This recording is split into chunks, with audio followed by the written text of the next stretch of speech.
আমাদের বাংলাদেশের উত্তরবঙ্গের কুড়িগ্রাম জেলায় একটা পিতা এবং মাতা মিলে তার 15 বছরের মেয়েকে হত্যা করেছে প্রতিবেশীদেরকে ফাঁসানোর জন্য। জোরে বলেন নাউজুবিল্লাহ। আশ্চর্যজনক ঘটনা, নিজের পিতা এবং মাতা মিলে নিজের মেয়েকে হত্যা করেছে। গভীর রজনীতে ঘর থেকে তুলে নিয়ে ভুট্টা কেটে নিয়ে গিয়ে হত্যা করে প্রতিবেশীদেরকে ফাঁসানোর জন্য মামলা দায়ের করেছে। তাদের বিরুদ্ধে মামলা দিয়ে 32 বিঘে জমি পাইতে চাই।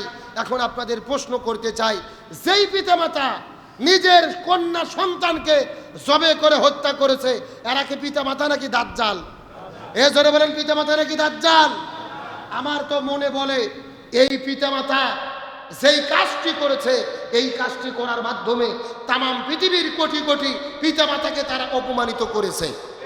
আমরা সরকারকে বলি, এদেরকে শুধু গ্রেফতার নয়, এমন দৃষ্টান্তমূলক শাস্তি দেন যাতে করে ভবিষ্যতে কোনো পিতামাতা সন্তানের লোভে পড়ে, সম্পদের লোভে পড়ে সম্পদ পাওয়ার জন্য নিজের সন্তানের উপরে জুলুম করতে না পারে।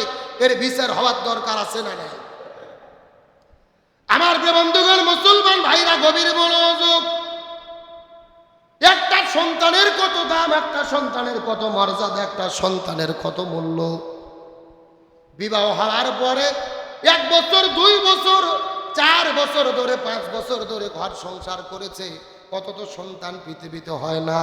এমন দম্পতি আমাদের সমাজের মধ্যে আছে না নাই? আরো জোরে বলেন। শুধু 5 বছর নয়, 10 বছর পার হয়ে গেছে, বিয়ের বয়স হয়েছে, আল্লাহর কাছে কান্না করে করে করে করে ডাকে, আল্লাহ তাদেরকে সন্তান দেয় নাই। এমন দম্পতি আছে 40-50 বছর ধরে বিবাহ করেছে, স্বামী স্ত্রী মিলে ঘর সংসার করে, কিন্তু আল্লাহ তাআলা তাদেরকে সন্তান দেয় নাই। ওই মানুষগুলো বোঝে সন্তানের কত দাম, সন্তানের কত মূল্য।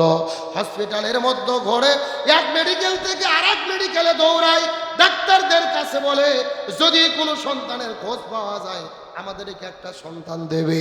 তার কারণ আমাদের জীবনটা ব্যর্থ হয়ে যাবে যদি সন্তানের মুখ থেকে আমরা বাবা মা ডাক শুনতে না পারি।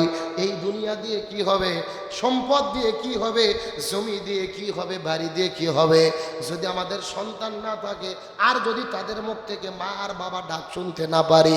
সুতরাং আমি মনে করি যেই বাবা মা এই সন্তানের মূল্য বুঝলো না, মাত্র 15 বছর বয়সে জান্নাতি নামক মেয়ে 9 ক্লাসে পড়াশোনা করে তাকে ঘর থেকে বের করে ভুট্টো ক্ষেতের মধ্যে নিয়ে গিয়ে যেই বাবা মা সম্পদের জন্য নিজের সন্তানকে আঘাত করে করে হত্যা করে জমিন থেকে বিদায় করে দিয়েছে, আমার মনে বলে এরা বাবা মা হতে পারে না, এরা আইএমএ জাহিলিয়াতকেও তারা হার মানাইছে।